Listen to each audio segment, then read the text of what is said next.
बिस्मिल्लाहिर्रहमानिर्रहीम। मैं यूसुफ खान, तमाम देखने सुनने वालों को मेरा सलाम। शेर अफजल मरवत की जानब से एक और संगीन इल्ज़ाम सामने आया है। उन्होंने अब ये इल्ज़ाम लगाया है सऊदी अरब पर। ये इल्ज़ाम क्या है, इस हवाले से डिटेल आपके साथ जो है इस वीडियो के आखिर में शेयर करेंगे। और इसके अलावा ये आपको बताएंगे कि साइफर केस में लगता है कि आज या कल इमरान खान और शाह महमूद कुरैशी की सजाएं जो है वो मुअत्तल हो जाएंगी। और ये भी आपको बता देते हैं कि परवेज खटक जो है अब नया ठिकाना ढूंढ रहे हैं। पाकिस्तान तहरीक इंसाफ से बेदखल होने के बाद, पार्लियामेंटेरियन से भी फारिग होने के बाद, तो उनका नया ठिकाना जो है वो कहाँ होगा।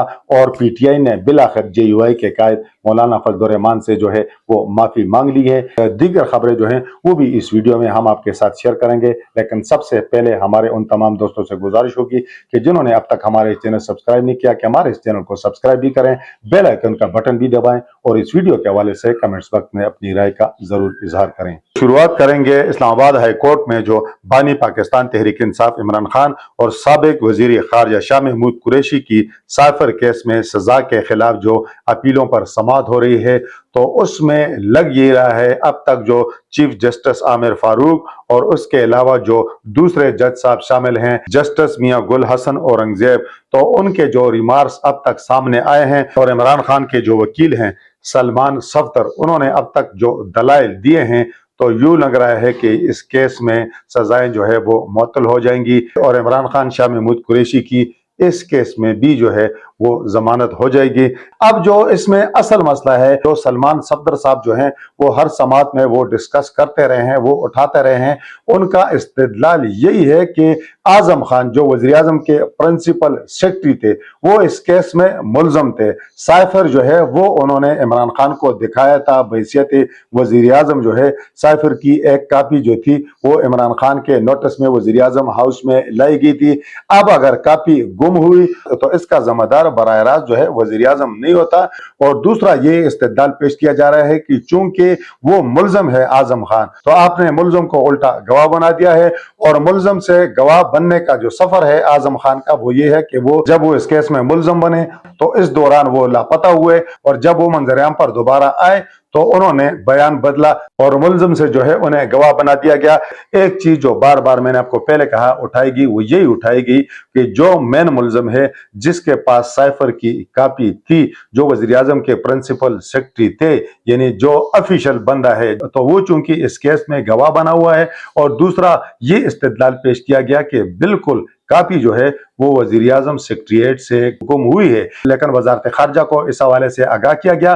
और दूसरा ये कहा गया है कि इस तरह के अगर सेक्रेटरीट से कापी गुम हो जाए तो उसका जिम्मेदार जो है उस वक्त का वजीर आजम नहीं होता। परवेज खटक के हवाले से जो है वो बात कर लेते हैं। परवेज खटक चूंकि इमरान खान से जब उनकी इलेहदगी हुई, उन्होंने पाकिस्तान तहरीक इंसाफ पार्लियामेंटेरियन के नाम से जमात बनाई और उन्हें ये तवक्को थी, बल्कि उन्हें ये यकीन दिलाया गया था कि खैबर पख्तूनख्वा के अगले वजीर आला वो खुद होंगे। लेकिन चूंकि 8 फरवरी के इंतखाबात में उनकी जमात बुरी तरह पिट गई, उसका वजूद ही खत्म हो गया। परवेज खटक जो है वो पार्टी की चेयरमैनशिप से जो है वो अलग हुए, पार्टी उन्होंने छोड़ी। बाद में ये इत्तलात आई कि उन्होंने सियासत से जो है वो भी किनारा कशी इख्तियार कर ली है।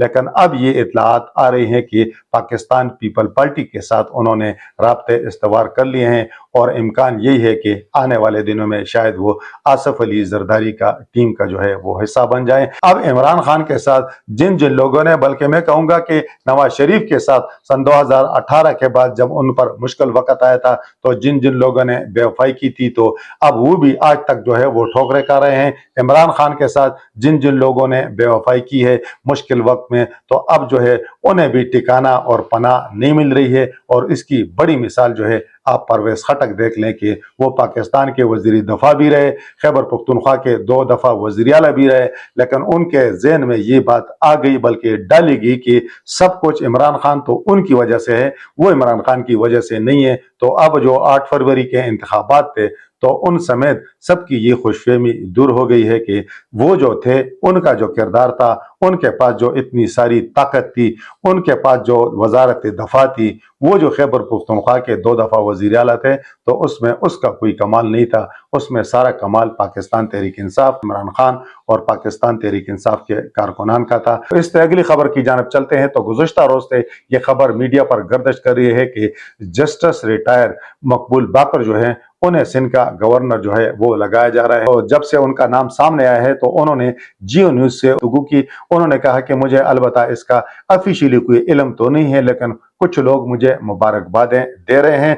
तो जब उनका नाम सामने आया है तो MQM की फिर जो है चीखें निकल गई हैं। MQM के सीनियर रहनुमा डॉक्टर फारूक सत्तार का कहना है कि सिंध की गवर्नरशिप पर पहला हक भी MQM का है और आखिरी हक भी MQM का है। जियो न्यूज से उन्होंने भी गुफ्तगू की। उन्होंने कहा कि MQM पाकिस्तान के गवर्नर कामरान टसूरी हैं, इनके अलावा MQM ने कोई और नाम नहीं दिया, ना कोई नाम ज़ेर गौर है। मुल्क की सियासी बंदरबाट में सिंध की गवर्नरशिप किसी की ख्वाहिश हो सकती है, लेकिन इससे MQM का कोई ताल्लुक नहीं है। अब अगर मकबूल बाकर, जस्टिस रिटायर्ड मकबूल बाकर, जो नगरार वजीर आला सिंध भी रहे हैं पिछले दिनों, तो अगर वो गवर्नर सिंध बनते हैं तो मेरा ख्याल है कि MQM की फिर चीखें निकलनी है। पाकिस्तान पीपल पार्टी जो है वो तो मेरा ख्याल है उन्हें तस्लीम कर लेगी, यानी पीपल पार्टी ना उनकी मुखालिफ है ना उनकी हामी है, वो उन्हें तस्लीम कर लेगी, क्योंकि उन्हें MQM का गवर्नर, MQM का हिमायत याफ्ता गवर्नर कतन जो है आसिफ अली जरदारी सदर पाकिस्तान को कतन कबूल नहीं। अब अगर जस्टिस रिटायर्ड मकबूल बाकर गवर्नर सिंध बनते हैं तो क्या वो मुस्लिम लीग नून की जानब से वफाक के नुमाइंदा होंगे? तो मेरा ख्याल है वो भी उस रास्ते से आ रहे हैं जिस रास्ते से मोहम्मद औरंगजेब वजीर खजाना बने हैं, जिस रास्ते से मोहसिन नकवी वजीर दाखिला बने हैं, और जिस रास्ते से जो है फैसल वाडा या अनवारुल हक काकड़ जो हैं वो सेनेटर बने हैं। तो उसी रास्ते से मेरा ख्याल है कि मकबूल बाकर जो है वो गवर्नर हाउस में दाखिल होने जा रहे हैं। अब देखते हैं उनका नाम कब फाइनल होता है। इस हवाले से जो भी लेटेस्ट अपडेट आएंगी वो हम आपके साथ शेयर करेंगे। ये खबर आपके साथ शेयर कर लेते हैं कि पाकिस्तान तहरीक इंसाफ ने बाज़ाब्ता तौर पर कायदी जमीयत मौलाना फजल रहमान से पशीन जलसे में डीजल के नारों पर जो है वो माजरत कर ली है। इस हवाले से पाकिस्तान तहरीक इंसाफ के जो मरकजी रहनुमा हैं, साबिक स्पीकर कौमी असम्बली असद कैसर ने JUI सरबराह मौलाना फजल रहमान से टेलीफोनिंग रब्ता किया है। तर्जुमान JUI के मुताबिक टेलीफोनिंग रब्ते में असद कैसर मौलाना फजल रहमान ने एक दूसरे को ईद की मुबारकबाद पेश की, मुल्क की मजमूई सियासी और माशी सूरत हाल पर तबादला ख्याल किया। असद कैसर ने पशीन जलसा में नामनासिब नारों पर अफसोस का इजहार किया और कहा कि ऐसे नारे दोनों जमातों की कुर्बत में रुकावट बनते हैं। अब स्पीकर कौमी असम्बली की जानिब से दोनों जमातों में राब्ते बढ़ाने की ख्वाहिश का इजहार किया गया।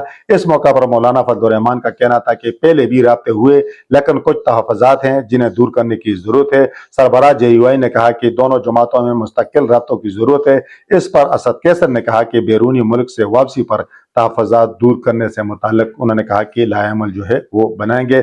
जब मौलाना के खिलाफ पशीन जलसे में ये नारे लगे थे, मेरा ख्याल है कि शेर अफजल मरवत जो है वो गैर जिम्मेदारी का मुजाहरा भी कर लेते हैं, और उन्होंने गुज़श्ता रोज भी गैर जिम्मेदारी का मुजाहरा किया। जो ये आखिरी खबर आपके साथ शेयर करते हैं कि उन्होंने गरीदा फारूकी के प्रोग्राम में ये उन्होंने दावा किया, ये संगीन इल्जाम लगाया कि इमरान खान की हुकूमत गिराने में अमेरिका के साथ साथ उन्होंने कहा कि सऊदी अरब जो है वो भी शामिल था। अब ये PTI वाले जो हैं ये इल्जामात लगाने, दावे करने में इनका कोई सानी नहीं है, ये किसी पर किसी वक्त इल्जाम जो है थोप लेते हैं। शेर अफजल मरवत जो है इस वक्त जो मौजूदा PTI के रहनुमा है, जेल से बाहर जो रहनुमा है, उसमें सरफहरिस्त हैं जो इस तरह के इल्जाम तराशियां करते हैं। उन्होंने अपनी पार्टी पर भी इल्जाम, अपनी पार्टी पंजाब के 40 अरकान पर उन्होंने ये इल्जाम किया कि जी उन्होंने फॉरवर्ड ब्लॉक जो है वो बना लिया है। हम टीवी को उन्होंने ये इंटरव्यू दिया था, मेरा ख्याल है उस इंटरव्यू को दिए हुए कोई लगभग 2 हफ्ते हो गए हैं, इस तरह का फॉरवर्ड ब्लॉक जो है वो सामने नहीं आया।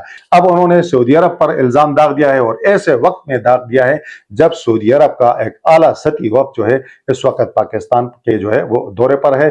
तो मेरा ख्याल है पाकिस्तान तहरीक इंसाफ के जो रहनुमा है, जो क़ियादत है, उन्हें इस हवाले से संजीदगी का मुजाहरा करना होगा। स्पेशली पाकिस्तान के जो दोस्त ममालिक हैं, सऊदी अरब जो है वो पाकिस्तान का सबसे करीबी दोस्त मुल्क है, जो हर मुश्किल वक्त में पाकिस्तान के साथ खड़ा होता है और पाकिस्तान की मदद में सबसे आगे पेश होता है। तो मेरा ख्याल है शेर अफजल मरवत को इल्जाम लगाने की बजाय इस हवाले से फिर सबूत देने चाहिए। अगर उनके पास इन चीजों के सबूत नहीं है तो एक बरादर इस्लामी मुल्क के साथ इस तरह की बयानबाजी करके दोनों ममालिक के ताल्लुकात पर कहीं ना कहीं मनफी असर डालेगा, तो मेरा ख्याल है ये मुनासिब नहीं है। आज अगर मुस्लिम लीग नून इक़्तिदार में है तो कल पाकिस्तान तहरीक इंसाफ को भी इक़्तिदार मिल सकता है, और फिर ये लोग किस मुंह से जो है वो सऊदी अरब जाएंगे। तो मेरा ख्याल है इस तरह की इल्जाम तराशियों से अगर गुरेज ही किया जाए तो ये ज्यादा मुनासिब होगा। इस वक्त तक के लिए इतना ही। अल्लाह हाफिज।